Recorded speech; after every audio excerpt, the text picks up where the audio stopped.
এখন ঠিক কিনা? নিজেদেরকে সচেষ্ট হওয়ার দরকার আছে না নাই? বিক্রি হয়ে যাওয়া যাবে, বিক্রি হয়ে যাওয়া যাবে। তার কারণ আমার ভাইরা, কোরবানির বাজারে আজ একটা নরমাল ছাগল কিনতে গেলেও 15-20 হাজার টাকা লাগে, লাগে না? একটা ছাগল কিনতে গেলে 20-25 হাজার টাকা লাগে।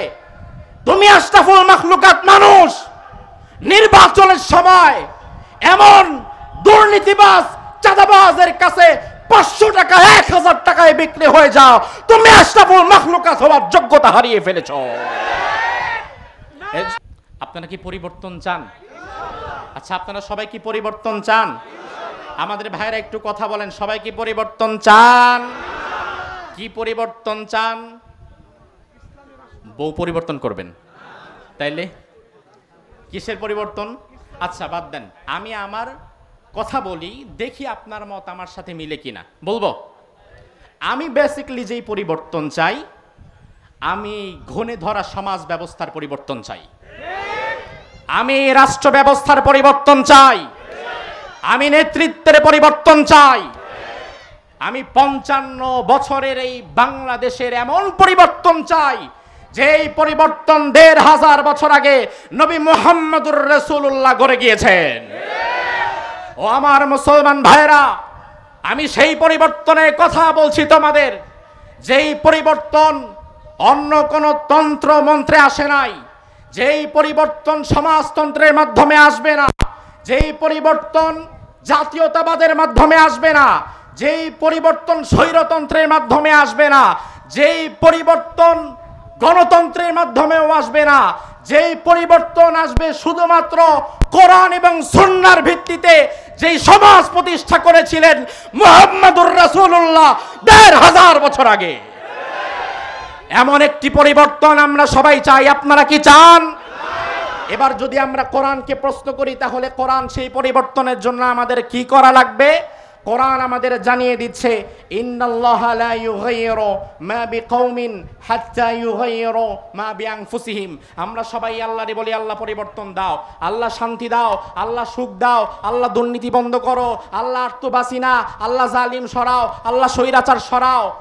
আল্লাহ বলে, বান্দা কোরআনের কাছে যাও। কোরআন খুলেন, কোরআন আপনাকে বলছে, যেই জাতির লোকেরা, ভালো করে বোঝেন কোরআনের কথা, যেই জাতির লোকেরা নিজেদের ভাগ্যের জন্য নিজেরা সচেষ্ট হয়ে না দাঁড়ায়, যেই জাতির লোকেরা নিজেদের ভাগ্যের পরিবর্তনের জন্য নিজেরা না দাঁড়ায়, আল্লাহ তাআলা কোনোদিন ওই জাতির ভাগ্যকে পরিবর্তন করে না। এটা কোরআনের কথা। তার মানে আমরা যদি পরিবর্তন চাই, আমরা যদি কাঙ্ক্ষিত পরিবর্তন চাই, এমন একটি সমাজ যদি আমরা গড়ে তুলতে চাই, যেই সমাজ 1500 বছর আগে মুহাম্মদুর রাসূলুল্লাহ গড়ে গিয়েছেন, তাহলে আমাদেরকে নিজেদের পরিবর্তনের জন্য নিজেদেরকে দাঁড়াতে হবে। কথা কোন ঠিক কিনা? নিজেদেরকে সচেষ্ট হওয়ার দরকার আছে না নাই? বিক্রি হয়ে যাওয়া যাবে, বিক্রি হয়ে যাওয়া যাবে। তার কারণ আমার ভাইরা, কোরবানির বাজারে আজ একটা নরমাল ছাগল কিনতে গেলেও 15-20 হাজার টাকা লাগে, লাগে না? একটা ছাগল কিনতে গেলে 20-25 হাজার টাকা লাগে। তুমি আশরাফুল মাখলুকাত মানুষ, নির্বাচনের সময় এমন দুর্নীতিবাজ চাঁদাবাজের কাছে 500 টাকা 1000 টাকায় বিক্রি হয়ে যাও, তুমি আশরাফুল মাখলুকাত হওয়ার যোগ্যতা হারিয়ে ফেলেছ।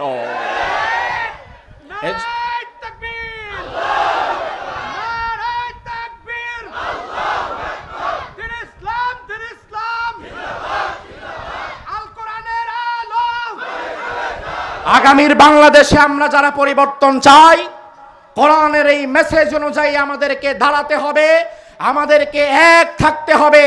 তার কারণ হচ্ছে মুহররম মাস চলছে, কার কি? কিন্তু আশুরা। আশুরার অনেক ইতিহাসের মধ্যে একটা ইতিহাস ছিল কারবালা। ইমাম হুসাইন কারবালার প্রান্তরে শহীদ হয়েছেন জায়গা জমির দ্বন্দ্ব নিয়ে, পারিবারিক কোনো দ্বন্দ্ব নিয়ে। ইমাম হুসাইন কারবালার ময়দানে নিজের জীবন দিয়েছেন, শাহাদাত বরণ করেছেন শুধুমাত্র আল্লাহর জমিনে আল্লাহর বিধান কায়েমের লক্ষ্যে। ইমাম হুসাইন বলতে চেয়েছিলেন, ইয়াজিদ তুমি যে এই পদ্ধতি অবলম্বন করছো এটা সঠিক না। জমিন যার আইন চলবে, সে আল্লাহ তাআলার আইন চলবে। আল্লাহর আইন জমিনে চলার জন্য ইমাম হুসাইন কারবালার ময়দানে শহীদ হয়েছেন। ও আমার জাতি, আমি আজ আপনাদের সর্বশেষ কথা বলে যাই, নিজেদের ভাগ্য পরিবর্তনের জন্য সবার আগে রাষ্ট্রের কর্ণধারদেরকে পরিবর্তন করতে হবে। তার মানে হচ্ছে আমি একা নামাজি, হাজি, গাজী আমি ভালো হলে চলবে না, আমার নেতৃত্বের জায়গায় যিনি বসেছেন তাকেও ভালো হতে হবে।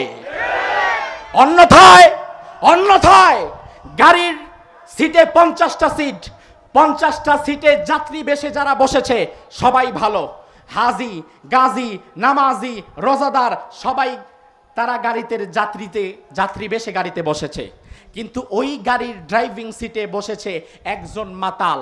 ওই ড্রাইভার শুধু মাতাল, বাকি সবাই ওই গাড়ির মুত্তাকি পরহেজগার।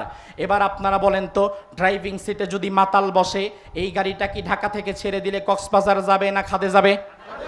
কোথায় যাবে? তার কারণ কি? ড্রাইভিং সিটে। এখন আপনি যতই ভালো হন, আল্লাহওয়ালা হন, টুপিওয়ালা হন, দাড়িওয়ালা হন আর তসবিওয়ালা হন, যদি নেতৃত্বের জায়গায় ইয়াজিদের মতো কাউকে বসায় রাখেন, আপনার গাড়িও কিন্তু খাদে যাবে। এজন্য নেতৃত্বের জায়গায় পরিবর্তন করতে হবে, আমাদেরকে প্রতিজ্ঞাবদ্ধ হতে হবে। আগামীর বাংলাদেশে আমরা কোরআনকে সংসদে ঢুকাতে চাই। কারা কারা চাও? দুই হাত তুলে আল্লাহর দেখায়।